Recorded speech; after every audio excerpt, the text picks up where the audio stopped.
Can you take a second and tell us a little bit about yourself? Well, I was born and raised in Northwest Iowa in the community of Sheldon. Graduated from Hall Western Christian High School, Northwestern College in Orange City, and got my advanced degrees from Drake University, all in education leadership. Served as a teacher and a coach for 7 years, taught business, accounting, entrepreneurship, was a head basketball coach for 5 years. Then went on to become a high school principal in Marcus, Iowa, and then my hometown of Sheldon, Iowa for 3 years, before I got recruited away to become the president and CEO of Opportunities Unlimited, which serves people with brain injury and spinal cord injury. We had a great turnaround success there at Opportunities Unlimited, which really allowed me to get into government. Governor Branstad appointed me to a governor's council. I chaired that governor's council for 3 years. Ran for governor in 2002, lost one of the closest Republican primaries in the state's history. Became the lieutenant governor nominee in 2006, and was the state chair for Governor Mike Huckabee's winning presidential caucus in the state of Iowa. Darla and I have been married 26 years, and we're blessed with 4 boys, Hans 21, Josh 18, Lucas 16, and Logan now 12.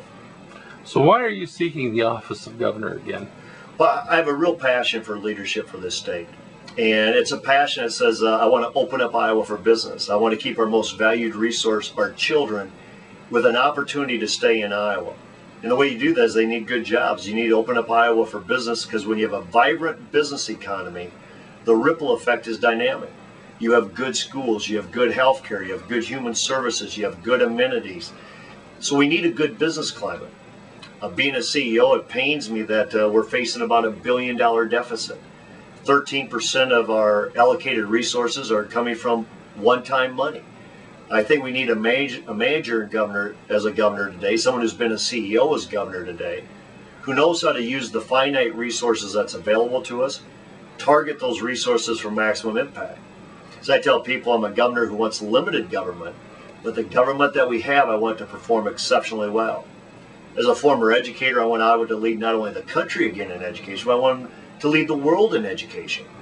But if we're going to do that, we need to have high expectations in our classrooms. We need to simplify the funding so that local school districts can lead, where one school district learns from another school district, one teacher from another teacher. We have high accountability, we have high transparency.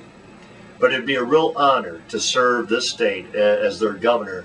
And where I really do understand it's about we the people, that I get the opportunity to serve you. What do you feel are your strongest qualifications for this position?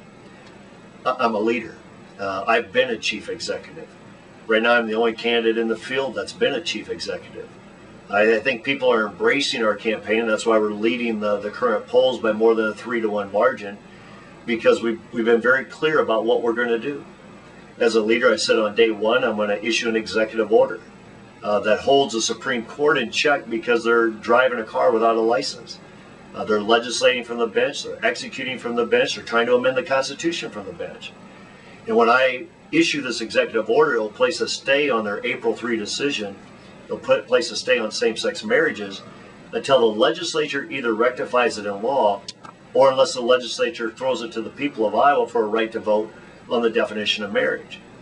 I've talked about in the management piece about we're going to pay off the iJobs debt within my first term of office, because we're not going to saddle a future generation with debt. We're not going to limit our ability to fund the priorities that are ours. And we're going to bring the best and the brightest. And we're going to provide real leadership with real results and real experience. And I think people are looking for that today. They're tired of politics as usual. I've never held public office, but I have real life experience in healthcare, real life experience in human services, real life experience in education, real life experience in business and industry. That's what people want in a governor today. What do you think are going to be the 3 key issues that will determine who is chosen the next governor of Iowa? I think it's going to be on freedom, leadership, and winning. Freedom meaning, will I as governor be willing to stand up for your freedom?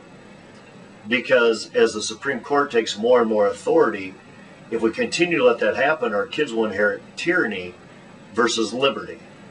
And because when you allow them to change the marriage laws, which is not theirs to change, they also can put private property at risk, free enterprise at risk, freedom of religion, freedom of assembly, how you educate your children, freedom of the press at risk.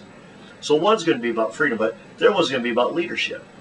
who's got the qualifications to lead. And I'd argue that I have those qualifications to lead on how to manage government, how to open up business by creating private sector jobs, not just public sector jobs.